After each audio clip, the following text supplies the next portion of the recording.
Ang kwento natin sa video na ito ay tungkol sa isang grupo ng mga hunters.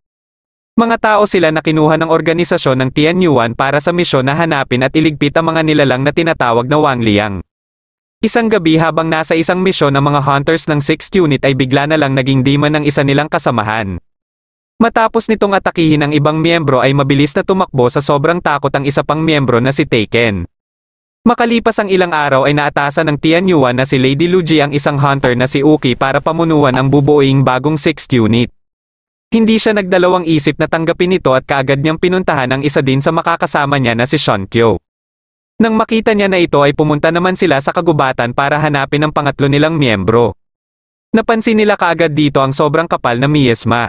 Ilang sandali lang ay bigla na lang may humigop dito at nakita nila sa di kalayuan ang hinahanap nila na si Shorei. Katapos ng ginawa ni Shorei ay naganyong demon na ang isa niyang kamay kaya kaagad siyang uminom ng Tianyuan pill. Biglang nagpakita dito si Lady Luoji at sinabihan sila Uki na isa umanong Guizon si Shorei na may kakayahan na kainin ang Wangliang. Dagdag pa nito na si Shorei din umano ang dahilan bakit nadakip ng dating 6th unit ang Tianyuan's eye. Katapos ay nabanggit din niya na may isa pa umano silang hahanapin at dati itong miyembro ng 6th unit. Ito ay si Taken at nahanap nila ito nang magtungo sila sa kalapit na nayon. Kasama din ito ang Tikadi na naatasan na din ni Lady Luoji para tumulong sa kanila. Nang makita ni Taken si Shorei ay nagulat ito at natakot dahil si Shorei pala ang kasamahan niya dati sa 6th unit na naging demon. Sinabi niya kina Uki na wala na siyang balak pang bumalik sa pagiging hunter kaya nagpakita na dito si Lady Luji. Tinakot siya nito dahilan para mapilitan na lang siya na bumalik. Naikwento niya kina Uki at Shonkyo ang mga ginawa ni Shorei sa iba nilang kasamahan nung magkakasama pa sila dati. Ngunit gayon pa man ay buo pa din ang pasya ni Uki na isama si Shorei sa 6th unit. Biglang may dumating dito na mensahe mula kay Lady Luoji na mayroon umanong namataan na Wangliang. Kasalukuyan itong nilalabanan ng mga kawal na ipinadala para sana kalabanin ang Taipang Tao. Nang aatakihin na nito ang general ay biglang dumating dito si Shorei para pigilan ito. Dahil sa kalagayan ng kalaban ay hindi makapaniwala sila Uki sa ginawa ni Shorei. Pagkabangon ng kalaban ay muli silang naglaban ni Shorei hanggang sa mapuruhan si Shorei. Dito na kumilo si Uki at ginamit niya ang kanyang talisman para iligtas si Shorei. Katapos ay inilayo niya muna ito at sinugod naman ang kalaban si Taken kaya napilitan na ito na igapos ang kalaban at kaagad itong sinundan ng atake ni Uki. Sinubukan ni Shonkyo na tanggalin ang Wangliang ngunit napakalakas pala ng negativity ng host. Dahil dito ay sinubukan na ni Uki na kausapin ito at dito na nila nalaman kung bakit ito nasapian ng Wangliang. Matapos itong magkwento ay muling naalala ni Uki ang gabi nung sinalakay sila ng mga kawal na sinapian na din ng mga Wangliang na nagdahilan sa pagkasawi ng head priest na nag-alaga sa kanya at ng ibang bata. Dahil sa mga sinabi ni Uki ay nakakita ng pagkakataon si Shonkyo para muling subukan na tanggalin ang Wangliang sa katawan ng host. Nang makalabas na ang Wangliang ay kaagad na ginawang espada ni Uki ang kanyang brush at mabilis na lumikha ng barrier para hindi ito makatakas. Nang matamaan nito ng espada ni Uki ay muli itong bumalik sa katawan ng host at dito na ito nag-transform sa pagiging halimaw. Kaagad itong umatake dahilan para tumilapon sila Uki. Muling bumangon si Uki at sinugod ito ngunit bigla naman itong inatake ni Shorei. Matapos higupin ni Shorei ang miasma na nanggagaling sa halimaw ay dito na siya muling nag-transform bilang demon. Naglaban silang dalawa ng halimaw at sa sobrang lakas at bilis na niya ay nagawa niya itong mapabagsak. Dahil dito ay gumawa ng paraan ang halimaw para tumakas dito kaya kaagad itong pinigilan ni Uki. Dito na nagkaroon ng pagkakataon si Shorei para atakihin ito sa likod at dito na ito natalo. Kaagad na kinuha ni Uki ang Tianyuan's pill para ibigay kay Shorei na mabilis din nitong ininom. Humingi naman ng tawad ang nasapian ng Wangliang sa kanilang general. Katapos nila dito ay nagpasya sila na kumain muna at nang sinubukan ni Uki na yayain si Shorei ay hindi siya pinansin nito. Dito na nila natanong kay Kadi kung ano ang ibig sabihin ng Guizon. Ayon naman kay Kadi na base sa mga sabi-sabi ay likha ito ng Tianyuan para manligpit ng mga Wangliang. Pinagpipilitan naman ni Taken na hindi talaga tao si Shorei dahil sa ginagawa nitong pagtatransform bilang demon. Sinusubukan siyang pigilan ni Shonkyo dahil baka umano marinig siya ni Shorei ngunit hindi pa din siya tumitigil. Samantala sa isang bayan na malapit sa kinaroroonan nila ay tinawag ng babaeng manghuhula ang isang general na nakatalaga dito. Pagkalapit ng general ay ipinakita nito sa kanya ang espada na magbibigay umano sa kanya ng walang kapantay na lakas. Naakit dito ang general kaya kaagad itong nagpasya na kunin ang espada na ito. Wala siyang kaalam-alam na nalinlang na pala siya ng manghuhula. Ilang sandali lang ay muling nagpadala ng sulat si Lady Luoji tungkol sa isa na namang Wang Liang. Pinuntahan nila ang malapit na bayan dahil dito sinasabing namataan ang Wang Liang.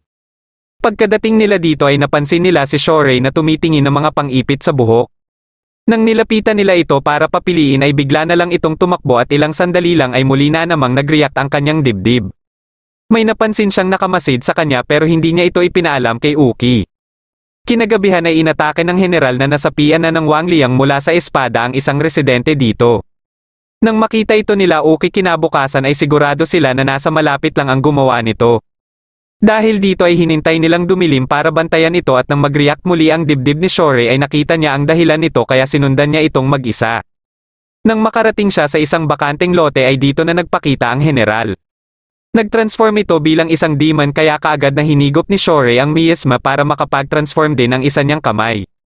Naglaban silang dalawa hanggang sa magawa ni Shorei na masira ang espada. Ngunit hindi niya akalain na muli lang itong mabubuo at naging dalawa na. Habang hinahanap ni Uki si Shorei ay napansin niya ang miasma sa di kalayuan. Nakamatsyag lang din pala kina Shorei ang babaeng manghuhula na may-ari ng espada.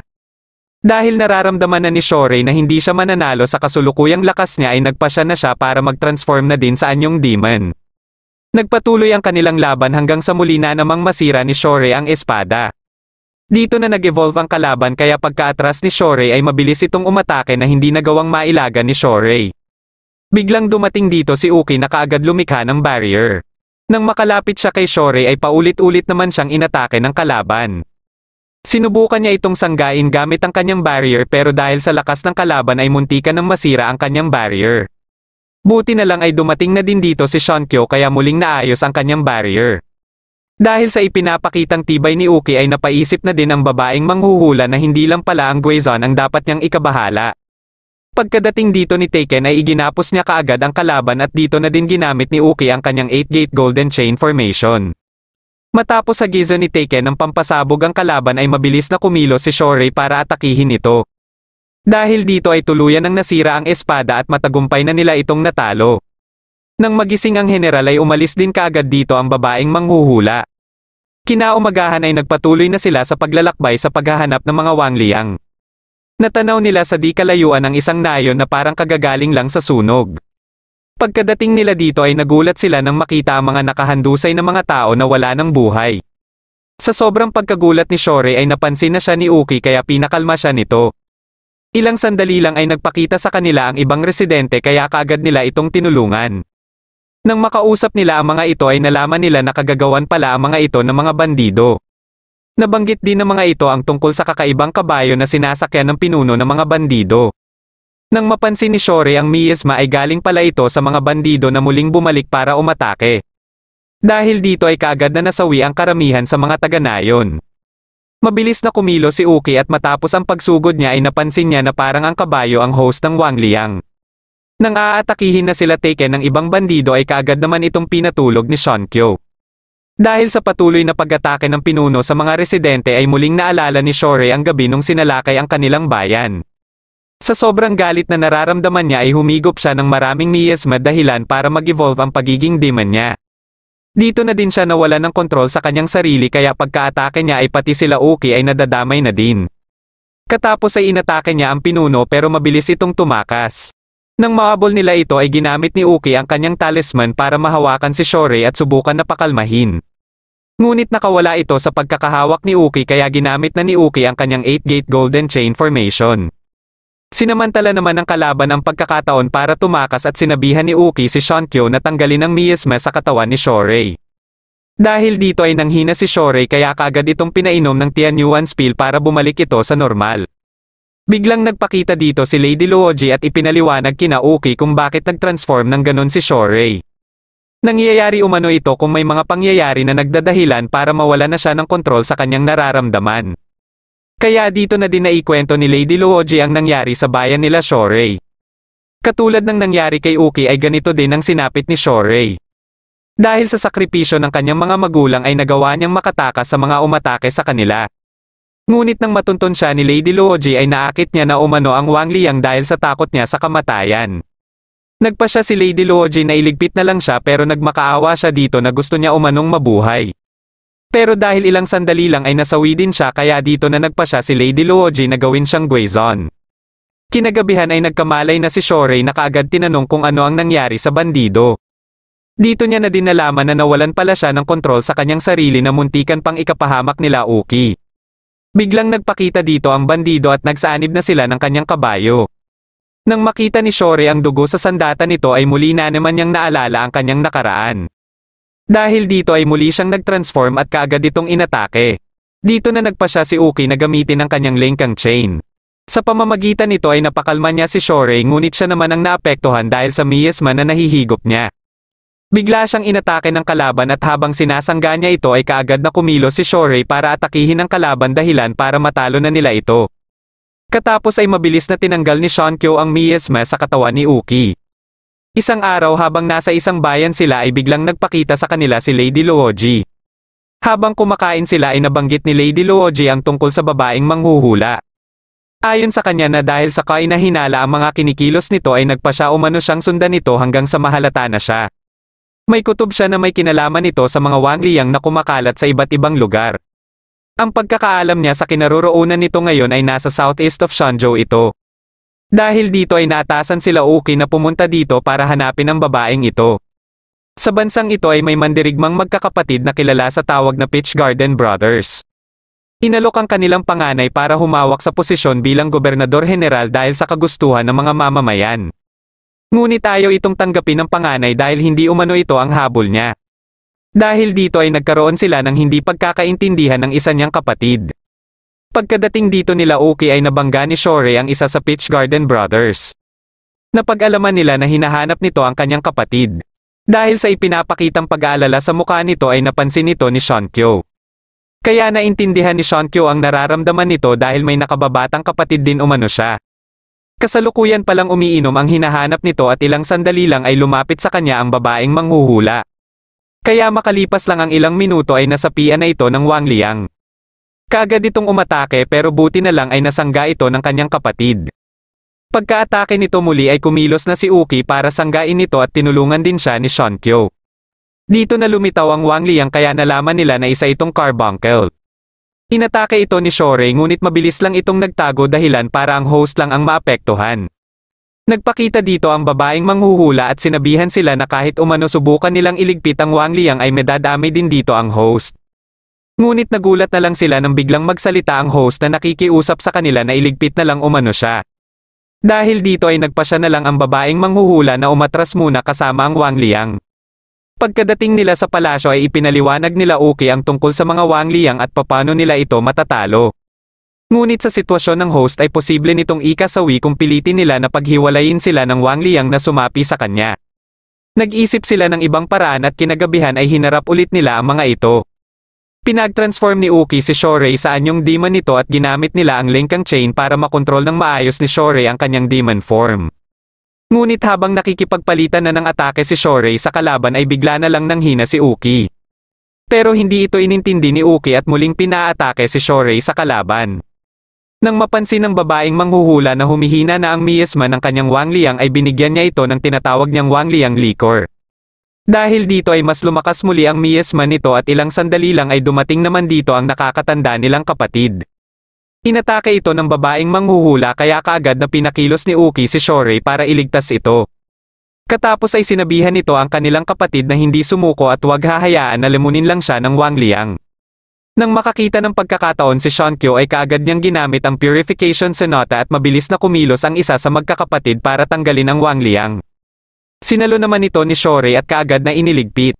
Susubukan sana ng babaeng manghuhula na tumakas ngunit hinarangan siya ni Taken. Dahil dito ay inatake niya si Taken na mabilis namang sinangga ni Uki kaya dito na ito nagkaroon ng pagkakataon para tumakas. Kinabukasan bago sila umalis dito ay nakausap pa nila ang magkakapatid at sinabi ng nakakatandang kapatid na tatanggapin niya na umano ang posisyon bilang gobernador general. Isang gabi ay muling napanaginipan ni Taken ang araw nung inatake silang lahat ni Shorei. Dahil sa ginawa niyang pangiiwan sa kanyang mga kasamahan ay hindi pa din siya nilulubayan ng kanyang konsensya. Kaya kinaumagahan ng ipagluto sila ni Shorei ng almusal ay tinanggihan niya ito. Hindi umano siya kakain ng kahit anong luto ni Shorey at katapos ay lumabas na siya ng bahay. Pagsapit ng hapon ng pauwi na siya galing inuman ay nagulat na lang siya nang makita ang mga dati niyang kasamahan. Hindi siya makapaniwala na buhay pa pala ang mga ito. Ayon sa mga ito ay nagawa umano nilang magpagaling at pinaplano nila ngayon na bumalik sa pagiging hunter. Kaagad naman na humingi ng tawad si Taken sa mga ito dahil sa ginawa niya.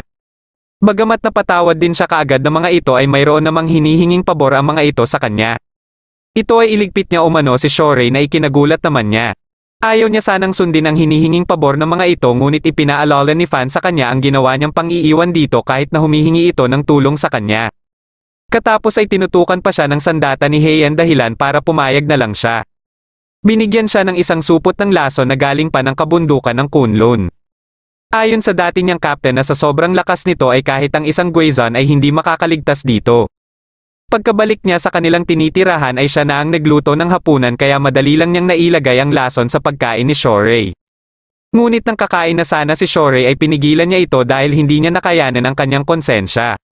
Katapos ay mabilis niyang kinuha ang kanyang niluto at dinala ito sa labas. Habang nasa labas na siya ay biglang nagpakita sa kanya sila Fan. Nalaman kaagad ng mga ito na hindi niya tinuloy ang paglason kay Shorey kaya nagpasya na lang ang mga ito na iligpit siya. Ngunit dahil sa pagmamakaawa niya ay binigyan siya ng isa pang pagkakataon. Gusto ng mga ito na dalhin niya umano si Shorey sa kanila. Kaya kinabukasan ay nagsinungaling siya kina Uki na mayroon umano siyang nakitang Wang Liang dahilan para mapasama niya ang mga ito sa lugar na sinabi ng dati niyang captain. Ilang sandali lang pagkadating nila dito ay nagpakita na sa kanila sila Fan. Hindi makapaniwala si Shorey na mga buhay pa ang mga ito. Dito na nalaman nila Uki na ito pala ang mga dating miyembro ng 6th unit. Biglang inatake ng captain si Shorey na sinundan pa ni Heian kaya tinulungan ito ni Uki. Mga nasapian na pala ng Wang Liang ang mga ito na epekto ng sobrang galit nila kay Shorey. Pagkaatake ni Heian ay tumulong na si Shankyo para sanggain ito. Sinubukan ni Shorey na atakihin si Heian ngunit nag-alinlangan siya dahil sa mga sinabi ni Fan. Dahil dito ay nagkaroon ng pagkakataon si Heian na makaatake sa kanila ni Uki. Inatake naman ni Fan si Shankyo at dito na nagapos ng captain si Shorey. Itinali niya si Shorey sa poste na sa ilalim pala nito ay may inihanda silang mga gunpowder at mga langis. Katapos ay inutusan niya si Taken para sindihan ang bomba. Napilitan si Taken na sundin ito ngunit napagtanto niya na parang kagaya na din siya sa ginawa dati ni Shorey sa ginagawa niya ngayon. Kaya bago pa umabot sa bomba ang apoy ay pinigilan niya ito. Katapos ay hinagisan niya din ng pampasabog sila Fan. Hinigop ni Shorey ang miasma na nanggagaling sa tatlo kaya nakapag-transform siya at nakawala sa pagkakagapos. Pagsugod muli ng mga kalaban ay pinasabog na ni Taken ang bomba kasama ang mga gunpowder at mga langis. Ngunit buhay pa din ang mga ito at mula sa miasma ay lumikha ang mga ito ng Supreme Black Dragon Blast. Pagkaatake ni Shorey ay tinutukan siya ng sandatang ito at buti na lang ay mabilis na nagamit ni Uki ang Linkang Chain kaya nahila pa niya si Shorey. Muling umatake ang mga kalaban at dito na ginamit ni Taken ang kanyang impregnable fortress para sanggain ito. Kaya pagkaatake ni Shorey ay hindi na nakasangga ang mga kalaban dahilan ng tuluyan na nilang pagkatalo. Katapos ng naganap na labanan ay naging maayos na din ang pakikitungo ni Taken kay Shorey. Makalipas ang ilang araw ay naatasan naman sila na kalabanin ang Wang Liang sa isang kaharian. Sa sobrang lakas ng Wang Liang ay halos mawazek na ang buong kaharian. Matapos mailigtas ni Shorey ang hawak nitong bihag ay napuruhan naman siya ng kalaban dahilan para lamunin siya ng miasma at mag-transform sa full demon form niya kahit gamit nila ni Uki ang Linkang Chain. Kaya naapektuhan na din dito si Uki dahilan ng pagbagsak niya. Sa galit ni Shorey sa kalaban ay paulit-ulit niya itong inatake hanggang sa pati ang host ay mailigpit niya din. Matapos niyang higupin ang lahat ng miasma ay dito na siya nawala ng malay. Hanggang sa sumikat na lang ang araw ay hindi pa din ito nagigising. Isa pa sa problema nila ngayon ay kung paano nila ito mapapabalik sa human form nito. Ilang sandali lang ay dumating dito ang babae na iniligtas nila na nagpakilalang si Yumi.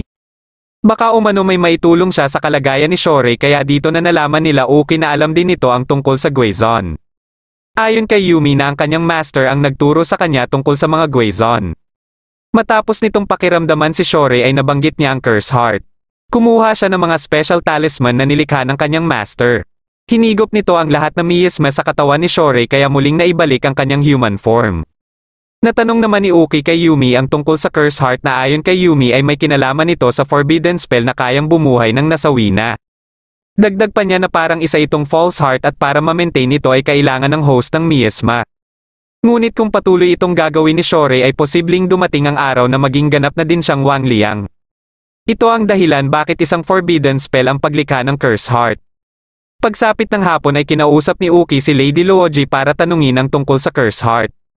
Hindi naman ito itinanggi ni Lady Luoji kaya nagalit si Uki na ngayon lang ito ipinaalam sa kanya. Paliwanag ni Lady Luoji na hindi naman ito kailangan pa nilang malaman sapagkat hindi naman talaga parte ng grupo ang isang Guizon kundi isa lang silang sandata na ibinigay sa mga hunters.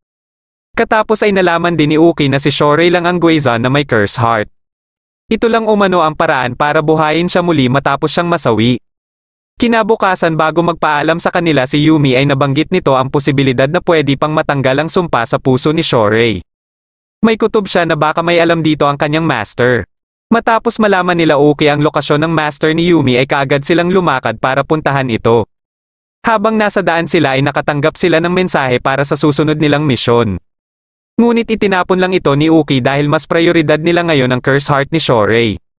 Makalipas ang ilang oras na paglalakad ay nakarating na sila sa lugar ng master ni Yumi. Pagkapasok nila dito ay nakita nila ang master ni Yumi.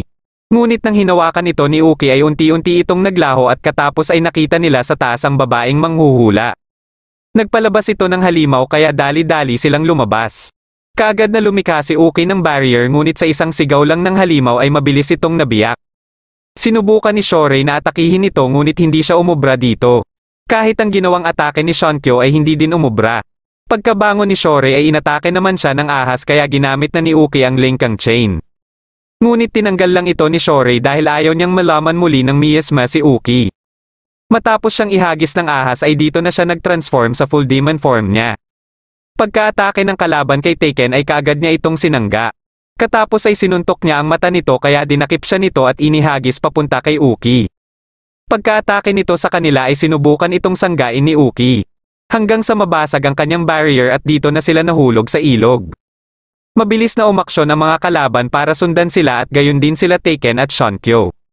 Napadpad naman sila Uki at Shorey malapit sa talon. Nang magising si Shorey ay kaagad nitong ginising si Uki. Katapos ay tinulungan niya ito sa paa nito na nagtamo ng pinsala. Ilang sandali lang ay dumating na dito ang mga kalaban. Dito na nalaman nila Uki na plano pala ng babaeng manghuhula na isama si Shorey. Ngunit wala namang balak si Uki na hayaan lang ito na kunin si Shorey kaya inutusan ng babaeng manghuhula ang halimaw na atakihin siya. Bago pa ito makalapit sa kanya ay ginamit niya kaagad ang 8-gate golden chain formation at katapos ay mabilis silang tumakbo ni Shorey. Nang makalayo-layo na sila ay nagpasya sila na magpahinga muna at dahil na din sa pinsala ni Uki. Ngunit makalipas lang ang ilang minuto ay kaagad din silang natunton ng mga kalaban. Ito pala ay dahil sinundan ng mga ito ang miasma na inilagay ng ahas kay Shorey matapos itong makagat. Pero bago pa man maka-aksyon ang mga ito ay ginamit ni Uki ang kanyang blossoming tree para magapos ang halimaw at katapos ay muli silang tumakbo.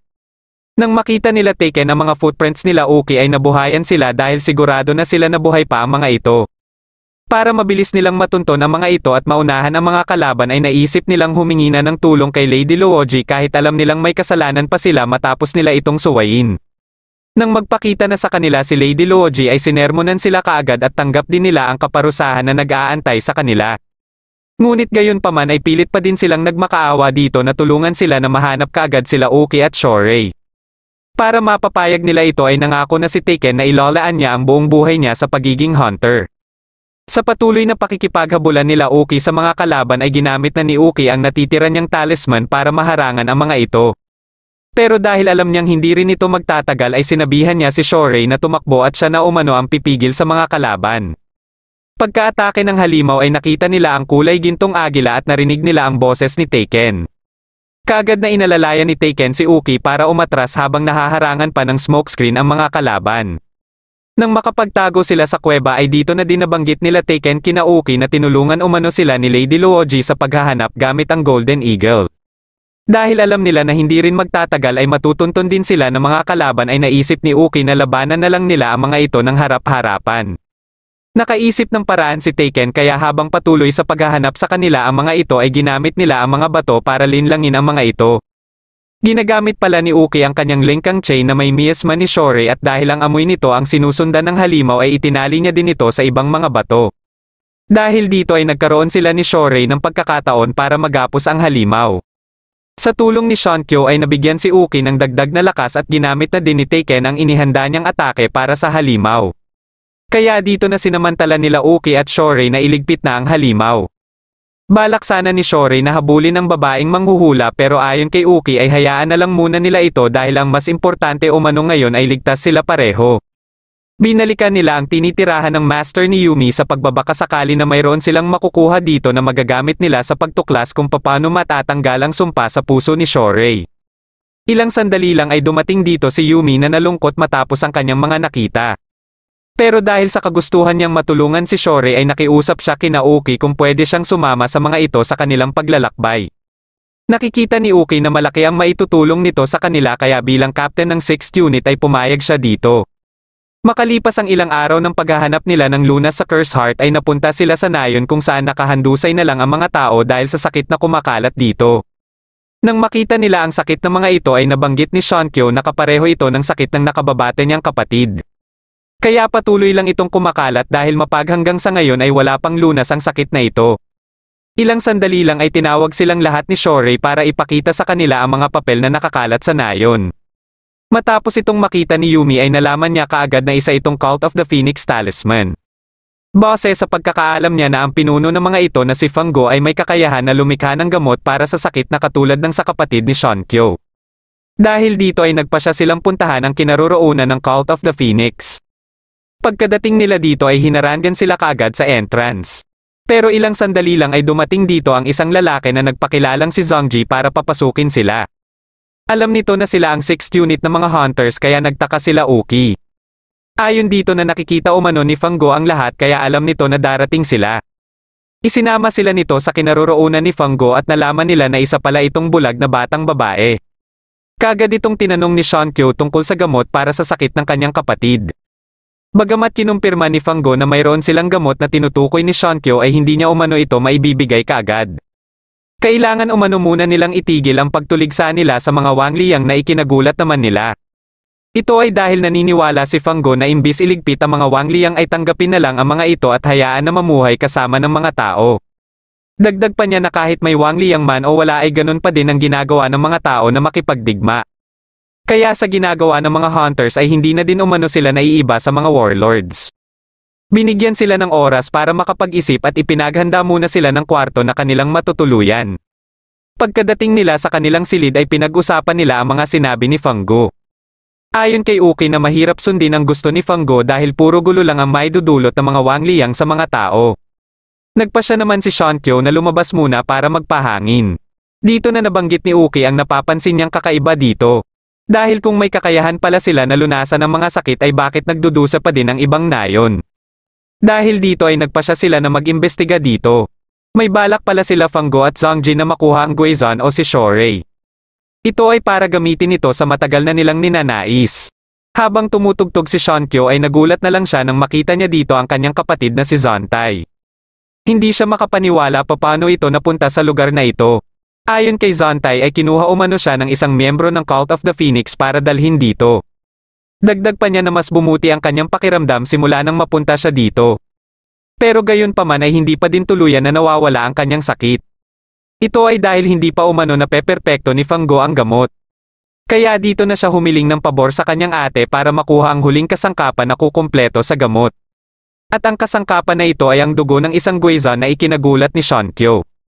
Kaya nasali na sa kanilang usapan si Shorei at pilit na nagmakaawa si Zontai kay Shankyo sa hiling niyang ito.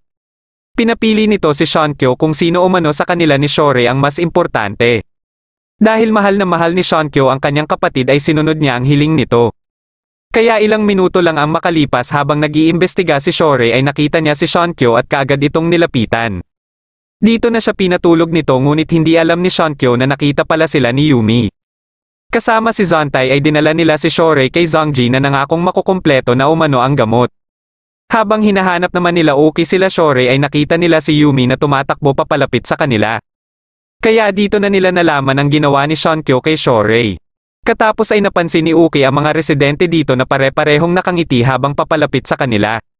Dahil sa konsensyang nararamdaman ni Shankyo sa ginawa niya kay Shorei ay umiyak na lang ito. Balak pala nila Zhongji at Fang Guo na lumikha ng mga immortal na mandirigma na haharap sa mga hukbo ng mga warlords. At sa pamamagitan nito ay wala nang makakatalo sa kanila at mapapasakamay na nila ang Central Plain of Shenzhou. Nang inumpisahan na nila ang proseso ay kasabay nito ang pagkalat ng miasma sa buong lugar. Dito na sinabi ni Zontai kay Xiongqiu na nasawi na umano siya dahil sa paglala ng kanyang sakit na labis ikinagulat ni Xiongqiu. Katapos ay bigla nitong sinakal si Xiongqiu at dahil hindi pa din makapaniwala si Xiongqiu ay nawalan siya ng lakas para lumaban. Habang isinasagawa na nila Fang Guo ang proseso ay nagising na din si Shorei dahil sa miasma. Sinabi ni Zhongji sa kanya na gagawin umano siyang Jiangshi. Dahil sa pagiging Guizhou niya ay nakakasigurado ito na kung maging Jiangshi na siya ay walang sino man ang makakapantay sa lakas niya mapatao man o demon. Nalaman din niya na miyembro din pala ito ng Taipang Tao. Ginamit niya ang kanyang buhok para atakihin si Fang Guo na nagdahilan para maapektuhan din ang ibang mga Jiangshi kabilang na si Zontai. Dahil dito ay kaagad na sinabihan ni Uki si Yumi na lumabas na dito. Mabilis na itinuloy ni Fang Guo ang kanyang ginagawa kay Shorei at dito na din ipinakita ni Zhongji ang nakuha niya sa isang babae habang naglalakbay umano siya. Naniniwala siya na ang kinikilala nilang Great Teacher ang may likha ng Taipang Arts na ito at siya umano ang napili para muling ibalik ang Taipang Tao. Nilabanan naman nila Uki at Taken ang mga Jiangshi na kanilang nakakasalubong habang hinahanap nila sila Shorei at Xiongqiu. Nang maramdaman ni Zhongji ang nagaganap na labanan ay iniwan niya muna sila Fang Guo at pinuntahan niya ang kulungan para pakawalan ang iba pang mga Jiangshi. Ngunit dumating dito si Xiongqiu at iniligpit ang mga ito. Katapos ay tinalian din niya si Zhongji at tinanong sa kinaroroonan ni Shorei. Pero hindi siya kaagad sinagot nito hanggang sa dumating na din dito si Zontai. Dahil dito ay nagkaroon ng pagkakataon si Zhongji na makatakas sa kanya. Inatake siya ni Zontai at dahil alam niyang hindi na babalik pa ang kanyang kapatid ay tinuluyan niya na lang ito. Pagkabalik ni Zhongji sa kinaroroonan nila Fang Guo ay naiinip na siya dahil hindi pa din nagiging Jiangshi si Shorei. Nabanggit ni Fang Guo ang tungkol sa Curse Heart na ikinagulat niya dahil wala umanong nakasulat sa Taipang Arts tungkol dito. Dito na nagpakita ang babaeng manghuhula at kaagad itong natandaan ni Zhongji na siyang nagbigay sa kanya ng Taipang Arts. Nalaman ni Zhongji na sinadya pala nito na ibenta sa kanya ang Taipang Arts para mapakinabangan siya. At ang pagkikita nila ni Fang Guo ay hindi din pala nagkataon lang dahil si Fang Guo mismo ang lumapit sa kanya. Hindi din umano totoo ang nasa Taipang Arts dahil gawa-gawa lang ito ng leader nila Fang Guo. Dito na ipinakita ni Fang Guo ang totoo niyang anyo bilang isang Wang Liang. Katapos ay kinuha nito si Shorei ngunit dumating naman dito si Xiongqiu. Sinubukan niya na bawiin si Shorei ngunit napuruhan lang siya ng atake ni Fang Guo. Pero pinilit niya pa din na makalapit kay Shorei at kahit natamaan ang isa niyang mata ay nagawa pa din niyang mabawi si Shorei. May pinindot naman si Zhongji na nagdahilan para unti-unting gumuho ang mga gusali. Sinusubukan nila Xiongqiu at Shorei na makalabas dito ngunit dahil sa natamong pinsala ni Xiongqiu ay unti-unti na din siyang nanghina. Hanggang sa hindi niya na nakayanan pa pero buti na lang ay sakto ding dumating dito sila Uki. Bago pa tuluyang gumuho ang mga gusali ay nagawa pa nilang makalabas dito. Ilang sandali lang ay dumating dito si Yumi kaya tuwang-tuwa sila dahil magagamot na din si Xiongqiu. Ngunit bigla namang nagpakita dito si Fang Guo at sa galit dito ni Shorei sa ginawa nito kay Xiongqiu ay kaagad niya itong sinugod. Pero sa lakas nito ay hindi umubra dito ang ginawa niyang atake. Ginamit ni Uki ang Linkang Chain at sinangga din niya ang atake ni Fang Guo. Katapos ay kaagad na inatake ni Shorei si Fang Guo sa mata nito dahilan para matalo na ito. Nang papalayo na dito si Zhongji ay nagawa pa siyang mahabol ni Taken. Pagkadating dito nila Uki ay dito na nabanggit ni Zhongji na nagamit lang din umano siya ng Wang Liang King. Ito ang kumukontrol sa lahat ng mga Wang Liang at wala itong ibang iniisip kundi ang mangwasak lang. Dagdag pa niya na hindi umano kakayanin nila Uki ang lakas nito at katapos ng kanyang mga sinabi ay umalis na siya dito. Pagkabalik nila sa templo ay tapos na ding gamutin ni Yumi ang mga natamong sugat ni Xiongqiu ngunit hindi na niya nagawa pang mapagaling ang mata nito. Para mailabas ni Xiongqiu ang lungkot na nararamdaman niya ay tinugtog na lang niya ang paboritong musika ng kanyang kapatid. Makalipas ang ilang araw ay tinanggal na din ni Yumi ang bendahe sa kanyang mata. Ayon kay Lady Luoji na bagamat hindi niya magagawang maibalik ang paningin nito ay kaya niya umanong tanggalin ang peklat. Pero para kay Xiongqiu ay okay na umano siya dito at magsisilbi na lang umano itong aral sa kanya. Maliban sa hindi niya nagawang maisalba ang kanyang kapatid ay trinidor pa niya si Shorei. Katapos ay pinag-usapan naman nila Uki at Lady Luoji ang tungkol sa Wang Liang King. Ayon kay Lady Luoji na ilang beses na din nila itong tinalo at isinelyo. Ngunit sa tuwing may nagaganap na digmaan sa pagitan ng mga tao ay bumabalik din ito. Dahil dito ay parang ang mga tao lang din ang gumagawa ng paraan para magpabalik-balik ang Wang Liang King. Aminado naman si Uki na malaki ang parte ng mga tao sa pagsulpot ng mga Wang Liang dahil sa mga negatibong emosyon at sa kasakiman sa kapangyarihan. Ngunit gayon pa man ay buo pa din ang kanyang loob sa pagliligtas sa sangkatauhan mula sa mga Wang Liang. Makalipas ang ilang oras at habang tinuturuan niya si Shorei sa pagsusulat ng pangalan nito ay bigla na lang siyang nakaramdam ng hindi maganda dahil sa miasma. Ayon kay Yumi ay sobrang taas umano ng kanyang lagnat at ipinakita din nito ang miasma na kumakalat sa buo niyang katawan. Ayon naman kay Lady Luoji ay dahil ito sa sobrang paggamit niya ng Linkang Chain. Sa pagkakaalam ni Shankyo ay parati niyang tinatanggal ang miasma sa katawan ni Uki tuwing katatapos ng kanilang pakikipaglaban. Pero paglilinaw ni Lady Luoji ay iba ang Linkang Chain dahil nagiging isa ang caster nito sa Guizon. Kaya dito na mas napagtanto ni Shorei kung paano isakripisyo ni Uki ang buhay nito para sa kanya. Sinubukan ni Shankyo na gamitin ang kanyang purification ngunit hindi ito umubra. Nagpa siya si Taken at Shankyo na humanap muna ng maayos na mapapagpahingahan ni Uki at pinabantayan muna nila ito kina Yumi at Shorei.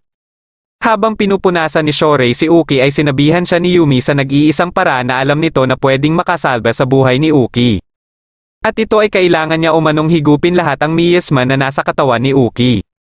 Sa kagustuhan ni Shorei na mailigtas si Uki ay hindi siya nagdalawang isip na gawin ito. Sinimulan niya ito kaagad at mabilis naman itong umeepekto sa kanyang curse heart. Ilang sandali lang ay unti-unti nang nawawala ang miasma sa katawan ni Uki. Hanggang sa mawalan na ng malay si Shorei sa sobrang dami ng miasma na nahigop niya. Biglang dumating dito sila Shankyo kaya napilitan na si Yumi na ilantad ang kanyang totoong katauhan. Siya pala ang babaeng manghuhula at sinadya niyang pahigupin kay Shorei ang miasma sa katawan ni Uki para mapuno na umano ang curse heart. Dahil dito ay pwede niya na ngayon dalhin si Shorei sa Wang Liang King. Nabanggit din niya na gagamitin ng Wang Liang King ang curse heart para buksan ang Door of Grief. Ito yung pinto na nagkokonekta sa mundo ng mga tao at sa kabilang mundo. Sa pamamagitan nito ay muling magbabalik ang mga nasawi na ngunit bilang mga Wang Liang na. Sinubukan ni Taken na atakihin si Yumi ngunit na-counter lang siya nito. Nang si Shankyo naman ang umatake ay nilamon naman siya ng miasma dahilan para manghina siya at mawalan ng malay. Pagsapit ng gabi ay dito lang nagkamalay si Uki kaya nang makita niya na walang malay ang dalawa ay kaagad niyang sinubukan na gisingin si Shankyo. Nang magising si Shankyo ay kaagad nitong ipinaalam sa kanya ang tungkol kay Yumi at ang pagdukot nito kay Shorei. Hindi pa din sila makapaniwala na si Yumi pala ang babaeng manghuhula dahil ilang beses na sila nitong tinulungan. Kaya naisip ni Shankyo na baka may iba itong rason. Nagpakita sa kanila si Lady Luoji at sinabihan sila na posibleng dalhin si Shorei sa Palace of Fiends kung saan naruroon ang Wang Liang King. Ngunit ang problema ay hindi din pala alam ni Lady Luoji kung saan ang eksaktong lokasyon nito. Sinusubukan umano ng Tianyuan na hanapin ito ngunit hanggang ngayon ay bigo pa din sila. Gayon pa man ay may alam siyang paraan paano nila masusundan sila Yumi. Gagamitin umano nila ang natitirang miasma sa katawan ni Uki na nakuha nito kay Shorei. Dagdag pa niya nagagana lang ito sa mga gumamit na ng Linkang Chain. Inumpisahan niya ang proseso dito at matapos makita ni Uki ang mga alaala niya kay Shorei ay dito niya na nakita ang kasalukuyang lokasyon nito. Dahil dito ay pinalabas na ni Lady Luoji ang Golden Eagle mula kay Uki at ito ang gagabay sa kanila papunta kay Shorei. Kinaumagahan pagkadating nila Yumi sa lugar ng kanyang master ay dito niya na inumpisahan ang ritual. Ngunit biglang dumating dito ang Golden Eagle at ginamit ni Uki kay Yumi ang 8-gate Golden Chain Formation. Akala nila ay didiretso ito sa Wang Liang King kaya dito na nila nalaman na may iba pala itong balak gawin para maibalik niya umano ang kanyang pamilya. Nagpalitan sila ng mga atake hanggang sa mapabagsak ni Yumi sila Uki. Pagkabangon nila Uki ay muling umatake si Yumi pero nasangga ito kaagad ni Uki. Sinusubukan naman ni Shorei na pigilan si Yumi kaya nang mawala ang focus nito kina Uki ay dito na umatake si Uki gamit ang kanyang Strafe Burst. Katapos ay mabilis nilang nilapitan si Shorei ngunit bago pa man sila makalapit dito ay nagpakita dito ang Wang Liang King para kunin si Shorei.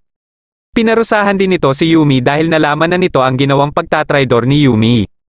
Matagumpay nitong nakuha si Shorei pero dahil sa tulong ni Yumi ay nalaman nila Uki kung saan ang eksaktong lokasyon ng Palace of Fiends. Kaya ilang sandali lang matapos makarating dito nila Shorei ay dumating din kaagad dito sila Uki. Dahil dito ay may ginawa ang Wang Liang King kay Shorei na nagdahilan para maglabas ito ng napakadaming miasma. Sa sobrang dami nito ay kumalat ito sa iba't ibang lugar kaya natatano ito ng mga tao.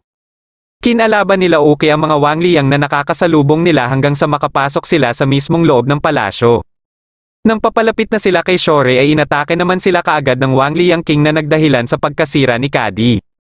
Katapos ay tinanggal na ng Wang Liang King ang Curse Heart ni Shore dahilan ng agarang pagkasawi nito. Pagkasanib sa Curse Heart ng Wang Liang King ay nagtransform naman ito bilang Wang Liang Princess. Pinasabog nito ang buong palasyo at inumpisahan na din ito na buksan ang Door of Grief. Napalaban na din sa mga Wang Liang ang mga mandirigma ng iba't ibang bansa. Pagkabangon ni Uki ay kaagad nitong nilapitan si Shore. Nilapitan siya nila Shankyo at sinabi niya sa mga ito na hindi dapat nila hayaan na tuluyang magbukas ang Door of Grief. Pagkalapit nila sa Wang Liang Princess ay kaagad silang inatake nito.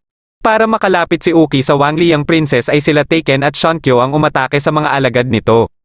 Ngunit naunahan nito si Uki at nadamay din sila Taken at Shankyo sa ginawang atake nito.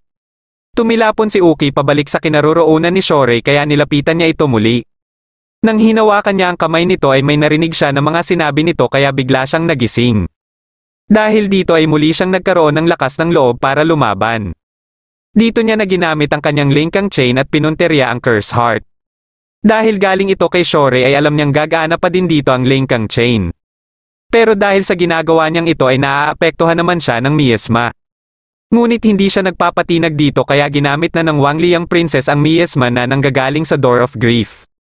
Dito na siya napabitaw at kahit sila Shankyo at Taken ay wala ding nagawa dito. Pinagmasdan ni Uki si Shore hanggang sa mawalan siya ng malay. Ilang sandali lang ay biglang nagliwanag ang dibdib ni Shore at lumabas mula dito ang Linkang Chain. Kumonekta ito kay Uki dahilan para mahigop ang miasma sa kanyang katawan. Naglabas ito ng dalawa pa para naman kina Taken at Shankyo. Dito na din siya nagising at kaagad silang nagyakapan ni Uki. Dahil sa pagkakawala ng miasma sa kanilang katawan ay nagkaroon sila ng panibagong lakas para lumaban. Sabay-sabay nilang inatake ang Wang Liang Princess pero hindi pa din nila ito mapuruhan. Dito na pinalabas ng Wang Liang Princess ang Fin Dragon. Pagkaatake nito ay sinubukan pa itong sanggain ni Uki ngunit madali lang nabasag ang kanyang barrier dahilan para tumilapon na lang silang lahat.